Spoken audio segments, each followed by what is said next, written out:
Did you know in Jurassic World Fallen Kingdom, Bryce Dallas Howard listened to fan complaints about her character's style?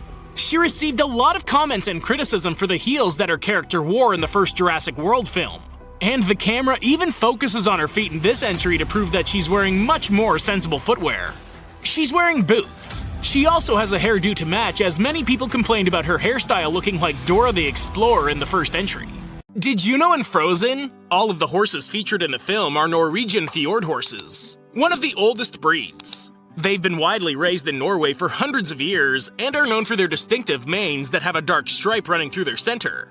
In many cases, it's not uncommon for the mane to be cut into the shape of a crescent in order to emphasize the breed's neck and this feature. However, there's one minor liberty taken in this film. In real life, these horses are a good 4 to 6 inches or 10 to 15 centimeters taller than those in the film. Did you know in Transformers, the voice actor of Optimus Prime has had several other iconic roles?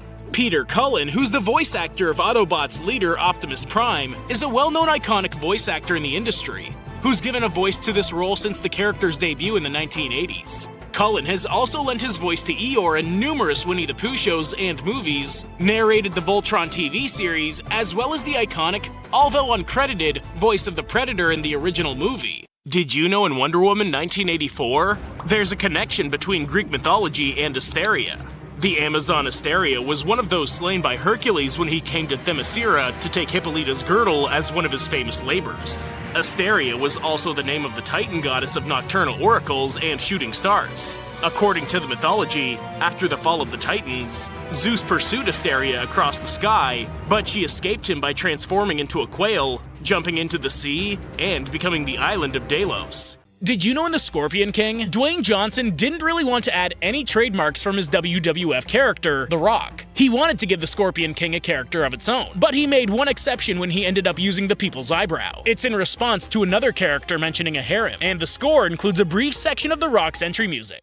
Did you know in This Is the End, Michael Cera originally wasn't supposed to slap Rihanna's butt, but the tight spaces they were working in made it almost impossible for the camera to pick up a believable shot. Michael decided to ask Rihanna if he could just go ahead and slap her butt, and her one stipulation was that she actually got to slap him in the face each time. She didn't tell him that she would slap him harder with each take.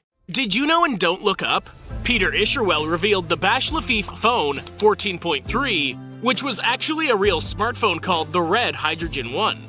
The $1,300 smartphone was the first handset from the high-end camera company. It was first announced in 2017, promising bold new technologies like a holographic display, a top-notch camera system, and modular attachments to expand the phone over time.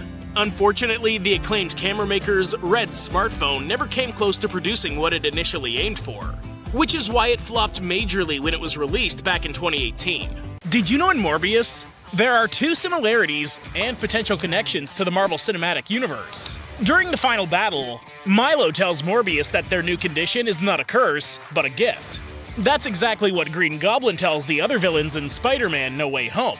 Michael Keaton's role reprisal as the Vulture was definitely an unexpected extra, since Sony had initially mentioned that their universe was completely unconnected to the MCU.